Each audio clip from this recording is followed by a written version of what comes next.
Okay, factors, multiples, and primes. It's just listing. This is the easier version. There should be a harder version after that. Right, if you get bored and you want to know some like fun stuff, well, I think it's fun. Type in Marcus de Soutai into YouTube and see the code episode 1. What he does, he talks about cicadas. And what these animals do is only come out every 7 years or any 11 years. It's just nice to know that prime numbers are there in nature, and it's not something that's just been made up by people. Right. Can't do prime lessons number without your prime numbers, so fill out your prime numbers. If you notice my numbers, it goes to 7 and you get a new line, and I've done that for a reason. So pause the video, see if you can write more down. See if you notice any patterns. Here you go. There isn't really any patterns going on here. You might say, well, majority of them are in this line or in the other line, but that's the best you can get. Okay. If you can get some sort of pattern where it predicts, then you can get £1 million. It's one of the best prizes that are available. Right, multiples. Multiples are just your times tables. Okay. Let's say your multiples are 4. It's going to be 4, 8, 12, 16, so on. Each time I'm just adding 4. Here you go. List all your first 4 multiples of all these numbers, please. Pause video. Your answers. I've got to do factors. Now, factors are the opposite. It's which ones are the 10 have in this times table, and do it logically. So I like to start with the lowest number, which is 1. 1 times 10 is 10. Do the next one, which is 2. 2 times 5 is 10. And you can stop, but I wouldn't. I'd logically try 3. It don't work. I logically try 4. It don't work. I don't need to do 5 because 5 is there. And I know I've got all factors possible. So let's say I'll do it for, let's say, 30. I'll do 1 times 30. 2 times 15. I'll do 3 times 10. 4 doesn't work. 5 times 6. I don't need to do 6 because it's already here. Okay, so here's all my factors of 30. And go, let's do your factors, please.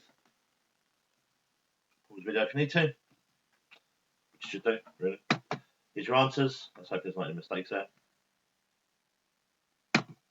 Okay, that's something I like to do. These are called factor multiples change.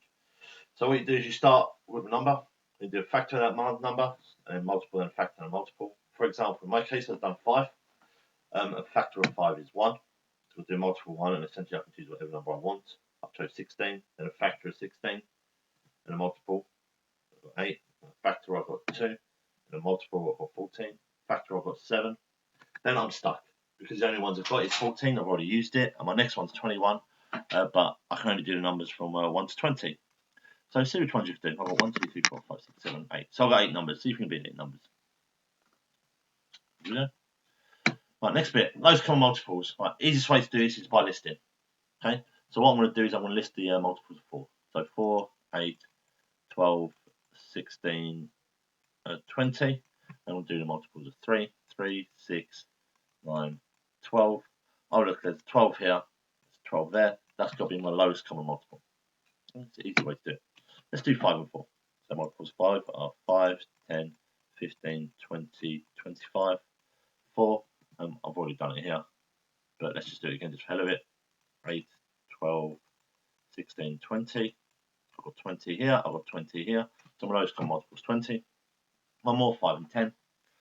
5, 10, 15, 20, 20, 30. Now if you look at this, you've got 20 here and you've got 20 here. That would actually be wrong, yeah, because there is another multiple, which is going to be 10. Okay, because 10's in both lists. So even though 20 is a common multiple, 10's your lowest common multiple, and be aware of that because people make mistakes. Break away through these. Pause the video if you need to. Here's your answers. Okay, highest common factor. I'm exactly the same as before. List your factors out, tell me which ones are highest. So for 6, I'm going to logically do it. 1 times 6, 2 times 3. I don't have to do 3 because it's here. 8, 1 times 8, 2 times 4. I try 3, but 3 don't go into 8. I don't have to do 4 because it's there. What's my highest number in both? So I've got 1 in both. No, it's not that. Oh, I've got 2. I've got 2 here and I've got 2 there. So my highest common factor is 2. Do 2015. 1 times 20. 2 times 10. 3 don't work. 4 times 5. Don't have to do 5 because it's here. 1 times 15. 2 don't work. 3 times 5. Have a look at both. You've got 5 here and you've got 5 here. So 5 is the highest common factor. Okay, go through the questions. Pause the video if you need to. More questions. Here's your answers.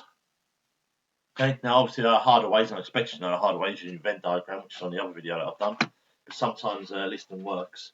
And this question comes up quite a few times. Buses to Acton leave the bus station every 24 minutes. Buses to Barton leave the station every 20 minutes.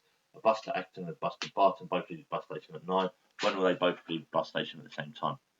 And the easiest way is just to list them. Okay, so right. Now I cheated. I used Excel. But each time you just got to add 24 minutes, and obviously if you go over 60, like there's no such time as 0962, it'll be 72 minutes actually. So remember that changes to 10:12. Is there any of these where they both leave at the same time? All of these. Now, obviously 9 is technically the lowest, but it's already mentioned there. So it's going to be 11 o'clock is the next time. Okay, hope you enjoyed that lesson. It's nice that it all synced up.